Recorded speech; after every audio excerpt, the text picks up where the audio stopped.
Hey guys, it's Ben the Coin Geek at Old Pueblo Coin. Thanks for joining me today. Please remember to like, share, and subscribe, and do all the YouTube type things. And also, if you go to TucsonCoinShow.com, you can check out information about the Tucson Invitational Coin Show coming up in January. Hopefully, God willing, it'll be every January for decades to come. And I'd love to see you all there and make it a regional show that everyone has to come to. All right, so today we got some Q&A action going on. Lots of different sources here, people emailing and DMing and doing other stuff. So let's see if I can get this all right here. All right, Edit and Orpera Lamundo 4582 says, I have a Confederate $500 bill printed on both sides. The back is brown. How come many $500 bills aren't printed on the back? So for the Confederacy, there's lots of different things going on when it comes to printing. So a lot of the notes were printed, they were uniface, so they were printed on just one side. So, you know, part of that is technology, part of that's ink. Like they didn't want to use too much ink. It was a lot easier and more convenient for them to print the notes on just one side. I think that you'd have to go back and ask somebody there exactly why they did one side and not the other. I couldn't find any exact information on it, but I will say that it was a lot easier to print just one side of the bill, and also it was also an ink saving thing. But regardless of that, there's lots of early banknotes before the Civil War that were also printed only on one side. So this was not something unique to the Confederacy, and it was not considered unusual. Now you can go back, 100 years before the Confederacy and find things that were printed on both sides, but it was very common because most banknotes were oftentimes really just a IOU. It was a, if you think about it, it was a, hey, we've got money on hand at the bank for you. And so lots of times it was just printed on one side like any other document would be printed on one side. So that's not an unusual thing. It's just we don't think about it much as over time, we transition towards notes that we've always had notes with like printing on both sides, but it was not uncommon in the 1840s, 50s, and 60s to see banknotes and documents printed just on one side. So a little bit different than what we're used to today, for sure, for sure. All right, Sam's Coins and Heavy Metal, excellent. What's the best reference, or what's the Kraus for ancient? So asking about ancient coins and what type of books. So we like using books. So this little guy here, the Ancient Greek and Roman Coins book. This is a Whitman publication. I would call this a very good starter book if you want to get into ancients of what's considered the Western world, right? So now obviously this is Greek and ancient, and this doesn't include, things that we would consider to be the Far East.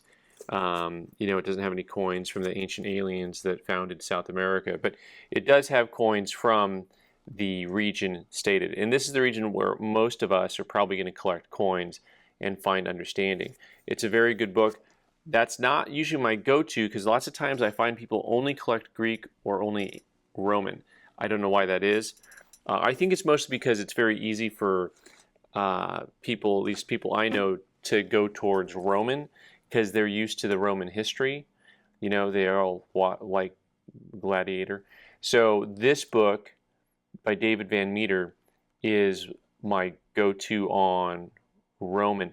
Now, there are volumes and volumes and volumes of books on ancients that you can get into, but 100% like this book. Now, what's interesting, my go-to on Greek's a little bit different. The Plant book, Richard Plant. So Greek coin types. This is my favorite book because it doesn't have a lot of information on each series, but what it does is it tells you, how do you find a book? Well, how do you find a coin? How do you identify this thing? It doesn't look like anything I recognize. It actually has a guide at the front. And you say, hey, I'm looking for pigs. And then it tells you to turn to the pages with pigs. You find the design that looks the same. And then you flip back to the description and it tells you, oh, that's from, wherever. That's it. So those are both really good books. Three good books to follow, to read.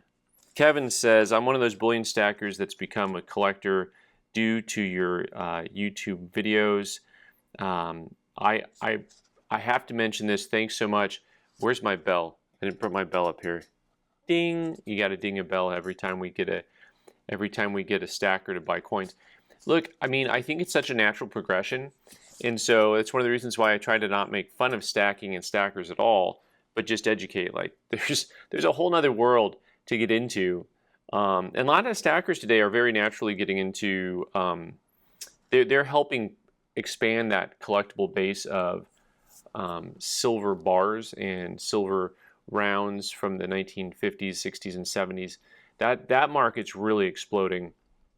And so a lot of those people have seen that, and yet you can reach over into a very well-established market like coins, and where there's a lot of information that you can find and without all the speculation, so that's kind of a fun area for people to get into. Kevin, thanks for joining us, and I'm so excited to hear that we got you onto the dark side. Appreciate it. All right, so here we go. Another comment on bullion. Norman's group saying, "Hey, I love this video. Please, I'll pay me to buy silver." And he goes on to say that he says an infinite amount of silver. I think he meant finite.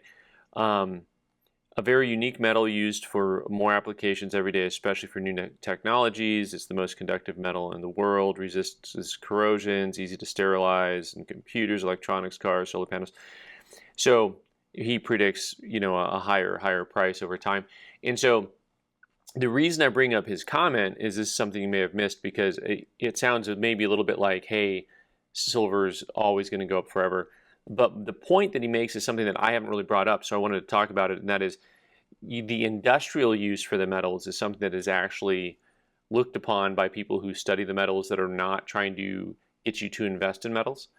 So, the actual application of using precious metals in industry, that is something to consider when it comes to buying metals.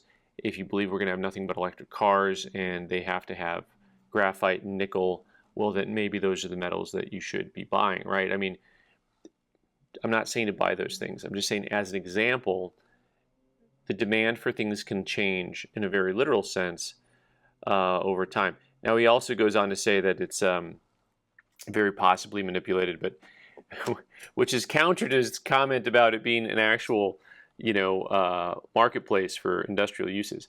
But having said that, it's a good comment, because we have to remember, as stackers, as collectors, that these bright, beautiful metals that we love in coin form or some other form are oftentimes actually used for things that involve our day-to-day life, like our smartphones or our cars. All right, here we go. Mark asking about gold premiums, and talking about how is a $5 Indian $600 when the spot price of bullion would have it only at $469. I understand premiums, but what's a 25 to 30% premium? What's the right deal? Is it a fair deal? And with the current premiums, how have they changed over time? Great question. What should I buy? World Common Silver, buy at spot. World Commem Gold, spot plus 5%. Pre-33 gold. So, Mark, there's a lot of different things to look at when it comes to buying gold and silver. I've always kind of thought, and he's asking about gold here, I've always kind of considered buy your bullion over here and your collector coins over here. I've never been a fan of pre-33 gold just on its own necessarily, because I just always thought, you want to have really easy to use, clean and crisp bullion in one pile and your collector coins over here. I never liked that in between. This is just a personal preference more than anything else.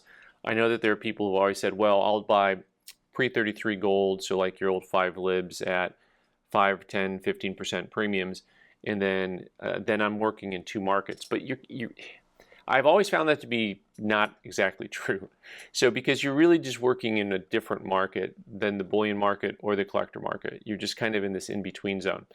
Now, there's nothing wrong with buying this stuff, but I will say that I always preferred one over the other. And so when he talks about the 5 Indian gold, now this is a different market. To me, the Indian coins have always traded at premiums and had their own. They've always been in more of the collector market than into the pseudo bullion market. So pre-33 gold, when you're talking about the liberties, the 2.5s, the 5s, the 10 libs, even 20 libs at times, to me there's always been a little bit of a correlation between that and 90% US silver coin. So those are things that have a market that is very different than just the collector market or than just the bullion market. You know, it's kind of somewhere in between. So for those of you, so asking about if a 5 Indian at 20-30% over spot is fair, well, that's the market for a 5 Indian. That's not really a market for a bullion coin. If you want to buy pre-33 gold and you want inexpensive stuff, you know, I do suggest just looking for 5 libs and finding them as close to spot as you can for coins that are not cleaned. But I consider those to be kind of different markets. You know, I like having just like 1 ounce gold units for your gold, and then for pre-33 gold, I always prefer, like the Indian series always seem to have cachet, because over the last 25 years, it seems like there's always been more demand for that stuff than there has been for any of the Liberty series. So having said all that, all y'all, let's wrap it up and just say thanks so much for watching today. Appreciate it. You can always watch more videos by clicking on the little icons that drop down. I can't speak. So, and have a great weekend, everyone. Take care.